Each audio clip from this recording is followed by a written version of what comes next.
मांगो तो केवल प्रभु से मांगो, जिससे मंगतापन मिट जाएगा। वो ऐसे दाता है, दे देंगे ना, जन्म जन्म की मांग पूरी हो जाएगी। जिसके जानने के बाद कुछ जानना बाकी नहीं रहता, जिसके पाने के बाद कुछ पाना बाकी नहीं रहता। इसलिए किसी से मत मांगो, किसी से मत कामना करो, केवल प्रभु से करो, इंतजार करो। उनकी बाट जो हो किसी और की तरफ मत देख लेना। जो सकाम भाव रखते हैं, मांगते हैं, तो केवल प्रभु से मांगो, अन्य से नहीं। ये तुम नियम ले लो कि हमारा आराध्य देव ही हमारी पूर्ति करेगा, हम दूसरे से कभी नहीं। श्यामा श्याम ही बहुत महान है, हम कैसे तुम्हें क्या क्या बतावें तुम्हें। उनकी कृपा, केवल उनकी कृपा, केवल उनकी कृपा का आश्रय। कभी अन्य का आश्रय ले लेंगे तो आपकी भक्ति बाधित हो जाएगी, आपका जीवन समस्या में पड़ जाएगा और आपको परेशानी ही परेशानी हो जाएगी। केवल प्रभु का आश्रय। सकामता है, माना भी आप निष्काम नहीं हुए तो प्रभु पर निर्भर हो जाओ, वही पूर्ण करेंगे। वो कामना भी पूर्ण कर देंगे और आपका कल्याण भी कर देंगे। ऐसा स्वभाव है हमारे स्वामी का। पत्नी के लिए आराधना भगवान श्री हरि की कर रहे हैं तो पत्नी भी मिली, तो आदि सम्राट महाराज मनु की पुत्री महान देवी देवहूति जी, और भगवान अपनी तरफ से बोले कि मैं पुत्र बन करके आऊंगा, और कपिल भगवान के रूप में आके सांख्य शास्त्र का उपदेश करके करदम जी को परम पद में आरूढ़ किया। अगर भगवान से मांगा जाए तो विषय भी दे देते और साथ में अपने आप को भी दे देते कि अब तुम हमसे मांगे हो तो अब ऐसी तुम्हारे अंदर ज्ञान वृत्ति जागृत करेंगे कि अब तुम्हारा मांगना मिट जाए, जाचकता जरी जाए। जो आज तक कोई सफल हुआ है मानो, वो केवल भागवतिक शक्ति से, दिव्य शक्ति से सफल हुआ है। किसी को अगर सफलता लौकिक पारलौकिक वास्तविक सफलता का मतलब रुपया पैसा बढ़ जाना, लोग संपत्ति यश मान कीर्ति नहीं, काम क्रोध लोभ मोह मद मत्सर, इन पर विजय प्राप्त करना सफलता है। और तुम लाखों उपाय कर लो, इन पर विजय प्राप्त नहीं कर सकते। इन पर जो सफलता प्राप्त करना है वो केवल भगवान की शक्ति से होता है। भगवान के एक संकल्प मात्र से अनंत ब्रह्मांड प्रकट हो गए। वो भगवान तुम्हारे लिए क्या नहीं कर सकते। तुम अन्य आश्रय, अन्य कामना ना करो, केवल भगवान का आश्रय लेकर भगवान से भगवान की कामना करो, निहाल हो जाओगे। अगर द्रौपदी जी अन्य आश्रय न लेकर के पहले ही भगवान को आर्तभाव से पुकार देती तो समस्या इतनी नहीं बढ़ पाती। समस्या आई तो बहुत जगह मन फैला द्रौपदी जी का। पति हैं, भीष्म जी आदि हैं, हम बड़े बड़े बुजुर्ग जन हैं, भला ऐसा कैसे होने देंगे। और जब कोई नहीं रोका तो अपनी भुजा, अपना दांत का बल, यही सब बातें हमें भगवान से दूरी बनाए हुए, समय की दूरी बनाए हुए। और जहां उन्होंने सब आश्रय छोड़ा और एकमात्र भगवान को पुकारा तो भगवान वस्त्रावतार हो गया। ये केवल कथा सुनाने और पढ़ने की विषय, सुनने का पढ़ने का विषय नहीं, ये जीवन में उतारने का है कि चाहे विपत्ति हो, चाहे कामना हो, कैसी भी परिस्थिति, सीधा श्री भगवान से आर्त भाव से अन्य आश्रय छोड़कर पुकारे तो हमारे जीवन का बहुत बहुत आनंदमय परिवर्तन हो जाएगा। यदि हम साधारण जीवन अपनाए तो असाधारण विचार हमारे सुरक्षित हो जाएंगे भजन के लिए। यह तो सच्ची बात है। विलासिता का स्वयं का जीवन नहीं होना चाहिए। हमारे पास जो सुख सामग्री वो दूसरों के लिए है, अपने लिए जिससे कम खर्चे से काम चल जाए वैसे चलाना चाहिए। अपना जीवन बहुत ही सात्विक होना चाहिए। हम टूटी से उतना ही जल लेते हैं जितनी आवश्यकता होती है, उतने ही बिजली चलाना जितनी आवश्यकता नहीं। तो बल्ब बंद करके अगर प्रकाश से काम चल रहा है बाहरी तो बल्ब नहीं जलाना है। अगर पंखे से काम चल रहा है तो कमरे में फिर हमको एसी नहीं चलाना। अगर बिना पंखे एसी के घंटा 2 घंटा कट रहा है तो हम वैसे, जितना आप कम खर्चे का जीवन उतना ही आपका भजन उत्तम बढ़ेगा। आप ये मत सोचो कि तुम मेरी संपत्ति में जितना चाहूं महंगे से महंगा प्रयोग कर सकता हूं, नहीं, सब संपत्ति रघुपति के आई, श्री जी के आए। एक आदमी 5,000 रुपए में एक बार अपना खान पान व्यवहार करता है और उसी 5,000 रुपए से 50 आदमियों को कुछ कुछ पवाया जा सकता है। जब हमारा काम जमीन में सोने से चल सकता है तो पलंग की क्या जरूरत है। चलो भाई, पलंग में जब हमारा एक चद्दर बिछा के काम चल सकता है तो डनलप के गद्दे की जरूरत क्या है। भगवत मार्ग के हम प्रतीक है, महापुरुषों के वचन, साधारण से साधारण पहले जीवन जीना सीखो। एक कुशासन और मार्किन के सिवा कोई नहीं बिछाए थे। एक कुशासन, कुश का आसन, उसके ऊपर मार्किन। साधारण तौर तरीके, अगर असाधारण भजन करना है तो हमारी बात मान लो। जितना रजोगुण बनवाओगे, जितना रजोगुण एकत्रित करोगे, उतने ही तुम्हारे भजन में बाधक होगी। मरोगे तो है, शरीर भी नष्ट होगा तुम्हारा और मकान भी दूसरे के हाथ लगेगा। काहे को समय बर्बाद कर रहे हो। अगर साधारण जीवन व्यतीत करते तो रोना आता, प्रभु मुझ गरीब, मुझ दीन पर कृपा कर दो।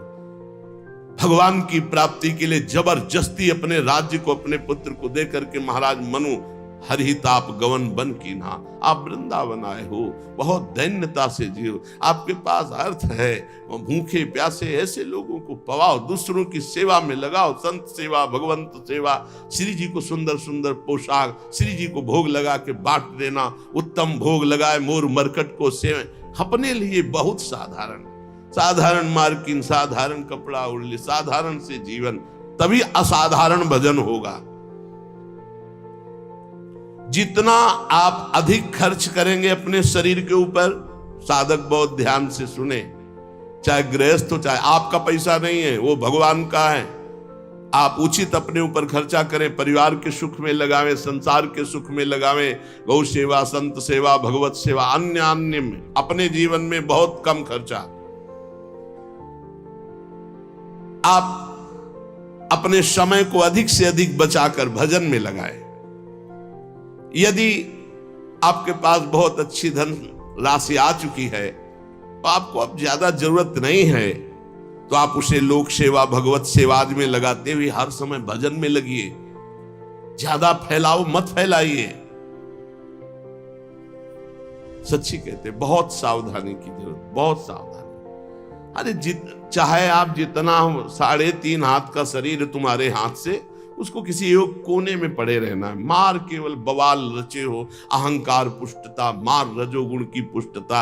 हाँ, इस दरवाजा इसका आना चाहिए अमुक प्रदेश से, तो खिड़की इसकी अमुक प्रदेश की होनी चाहिए, तो लिफ्ट अमुक कंपनी की होनी चाहिए, वस्तु अमुक कंपनी। बड़ा दिमाग किसी में, मर गए कंपनी सब लगाए, ऐसे बड़े बड़े भवन बने हुए, महल बने हुए, कबूतर हग रहे, रहने वाला कोई नहीं। पुरानी बिल्डिंगें देखो जो राजा महाराजाओं की, तुम्हारी को क्या।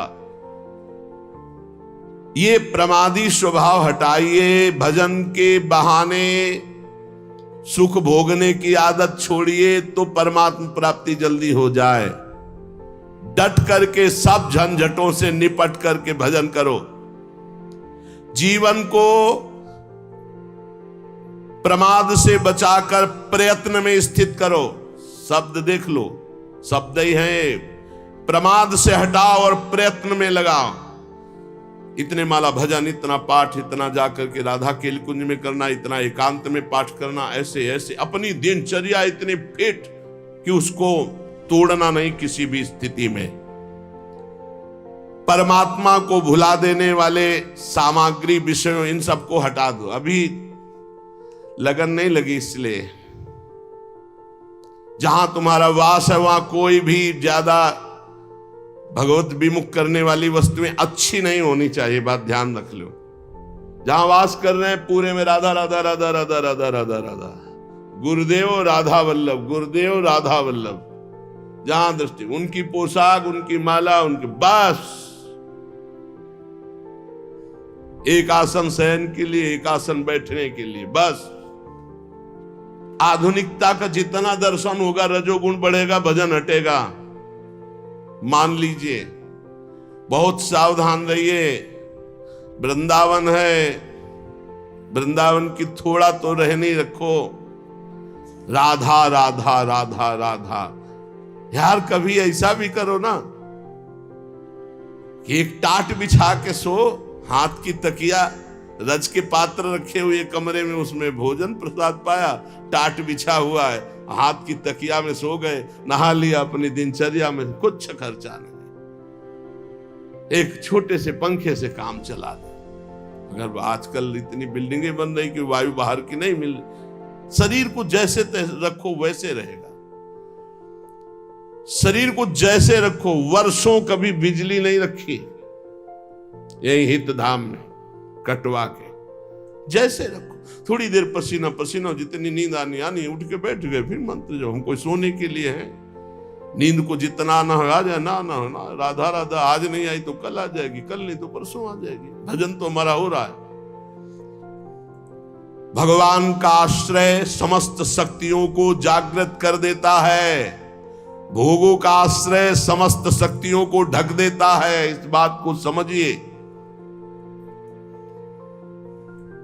बहुत दुर्भाग्य है जो हमें सुविधा अच्छी लगे, बहुत दुर्भाग्य है, सच्ची मानिए। अंदर की स्थिति को तुम नहीं जानोगे, बाहर की बातें देखते हो।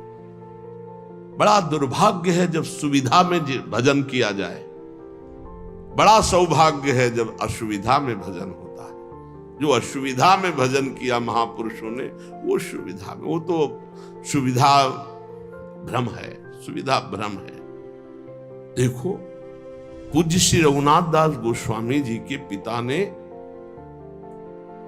रसोईया, रुपया, सब व्यवस्था, सेवक जन भेजे कि अब जब जगन्नाथपुरी में ही रहेगा बेटा बाबा जी बन के, तो सारी सुविधाएं। अपने आप वैरागी को कोई शिक्षा नहीं देनी होती। एक दो दिन भोग बनाया, महाप्रभु चैतन्य देव को पवाया, फिर कहा कि जब हम भगवत मार्ग में चले तो मेरे प्रभु के द्वारा मेरा भरण पोषण होना चाहिए, ये पिता के द्वारा वैभव का नहीं। वापस कर दिया। और जगन्नाथ जी के सिंह पौर पर जो भिक्षुक जन हैं उनके बीच में खड़े हो गए।